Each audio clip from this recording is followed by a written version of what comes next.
if I was, a player for the Philadelphia Eagles, I wouldn't be out celebrating after a loss like that. I'd be thinking about what happened, and I'd be devastated.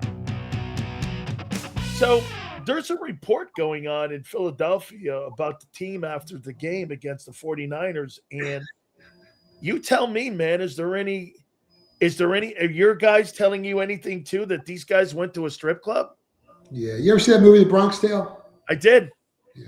You remember when he tells his kid, Mickey Mantle makes $100,000 a year. What's your father make? If your father can't pay the rent, tell him to go to Mickey Mantle, see if he helps him. Well, Sunday, when the city was in mourning, after the Eagles lost to the 49ers as 6-point favorites, home favorites, I got a phone call from my son. He was hanging out with a couple buddies at Sin City. And he goes, Dad, half the Eagles are upstairs and they're partying like they won the Super Bowl, popping bottles and laughing. He goes, what's going on? And I told him that line from The Bronx Tale. I said, that's exactly what's going on. Like, I know if I was, a player for the Philadelphia Eagles, I wouldn't be out celebrating after a loss like that. I'd be thinking about what happened, and I'd be devastated. But, the times have changed. The players have changed. It's not like it used to be, Dan. Do you think the focus, that is kind of maybe a representation of the lack of focus that the team had this year? It could be. Well, and listen, different people blow off steam in a different way. I'm not saying it didn't bother some of those guys that were there. Maybe they were, drinking away their sorrows or whatever they were doing. But you can't, it's just a bad image, And if my son knew, imagine how many other people knew, and everyone that was there was probably making phone calls. And, they had him upstairs in the VIP and trying to hide him from everybody. But you're not hiding. The snow always melts, and it kind of breaks your heart. So everyone, all you Eagles fans out there that were in mourning, it's not like it used to be, man. Any reports that A.J. Brown was there? I see nothing. I know nothing. You giving me the Schultz? I like AJ. I'm not. No, AJ's all right with me, man. You think A.J. Brown is on this football team in 2026? Absolutely not. Now, I don't know how the money situation is going to play out and who's going to make out and who's not. How about this better question? Does he want to be in Philadelphia in 2026? I mean, you got to ask him.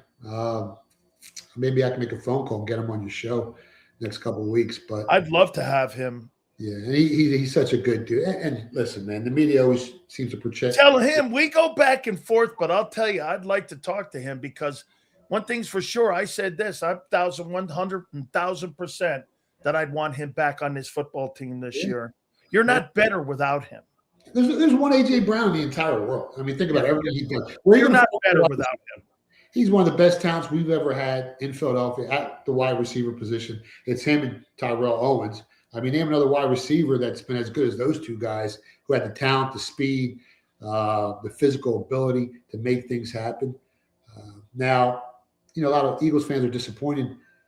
But, anyone that thought this team was going to go to the Super Bowl, a little delusional, to repeat as Super Bowl champions, it doesn't happen 93.5% of the time. You don't win the Super Bowl in back-to-back years. Then you add a first-year offensive coordinator. I don't know how good he is or how bad he is. Then you add, your quarterback doesn't want to run the ball anymore, so he's become more one-dimensional, and he's not that elite QB that can afford to just be one-dimensional. We need, Jalen Hurts to run the ball more and make things happen when, things break down on the offensive side. The offensive line was nowhere near as good as it was last season. They weren't creating the holes. They were banged up all year. So when you combine all that and all the beef that was going on in the locker room, it was bound to happen. One and done. What about the reports now coming out of ESPN saying that the Philadelphia Eagles would be in the market for a quarterback in early rounds instead of later rounds? I mean, do you think 2026 is going to tell us a lot about Nick and Jalen moving forward? Because, again, this was a very disappointing season this year for this team. This team had expectations. And as you said, you lost to a JV team, basically a practice squad roster because of what they had on defense. I mean, that had to be one of the more disappointing games of the weekend when it came to a team that was favored. Yeah, 6-point favorite at home. defending world champions. You're not supposed to lose that game. Listen, if they're looking for a quarterback, that's fine, but you're going to spend a lot of money if you do get that quarterback. You might have a year or two, and then you're going to have to, give them big money. I would rather spend that money on the offensive line or whatever holes they have on the defensive side of the football. And Jalen Hurts can win you a Super Bowl. He's not an elite quarterback. He's been to 2 Super Bowls. He's played lights out in both of them.